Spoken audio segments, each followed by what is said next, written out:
અભય થઈને નિષ્પક્ષતાથી નિરપેક્ષ રીતે વાસ્તવિકતાનો અરીસો રૂપી સચોટ માહિતી લાવતો સત્યની સાથે અભય ટાઈમ્સ।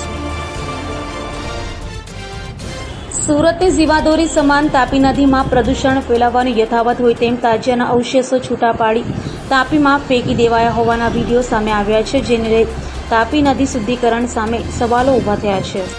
સુરતની જીવાદોરી સમાન સૂર્યપુત્રી તાપી નદીમાં પ્રદૂષણ ફેલાવવાનું યથાવત હોય તેમ લાગી રહ્યું છે, ત્યારે હાલમાં ચોક બજાર ડક્કા ઓવારાના વિડીયો સામે આવ્યા છે। ડક્કા ઓવારા અને નાનપુરા નાવડી ઓવારા વચ્ચે તાજિયાના અવશેષો છૂટા પાડી તાપી નદીમાં ફેંકી દેવાતા ઠેર ઠેર થર્મોકોલ વેસ્ટનો ઢગલો જોવા મળ્યો છે।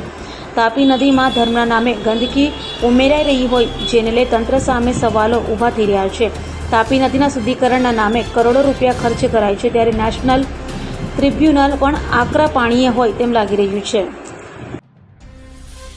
બહુ દુઃખની બાબત છે જ્યારે ગ્રીન ટ્રિબ્યુનલ કોર્ટ છે એમણે પણ પ્રતિબંધ ફરમાવ્યો છે અને ગણપતિ આયોજનના લોકો હોય કે ગણેશ સમિતિ હોય કે અન્ય સંગઠનો આપણે તાપી શુદ્ધિકરણ કરવા માટે હંમેશા આંદોલનો ચલાવ્યા હોય અને આપણે શુદ્ધ રાખવી જ જોઈએ તાપીને।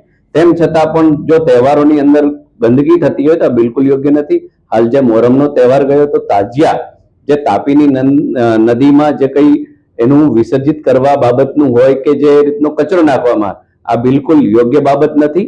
આપણે શુદ્ધ રાખવાનું છે। 80 લાખની વસ્તુ છે સુરતીની અને એ સુરતીજનોએ વ્યવસ્થિત સ્વસ્થ તાપી રાખવાની જવાબદારી તમામની છે।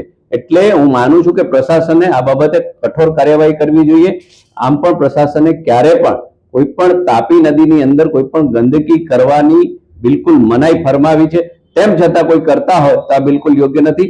એના માટે દરિયો છે ને દરિયાની અંદર જ કોઈ પણ બાબતની વિસર્જિત થાય અથવા તો જે કંઈ આપણી બાબતો હોય એનું ધ્યાન રાખવું જોઈએ અને હું જે કોઈ તાપીને ગંદી કરે છે અથવા તો એને ખરાબ કરે છે એવા તમામ લોકો ઉપર દંડ ફટકારવા જોઈએ।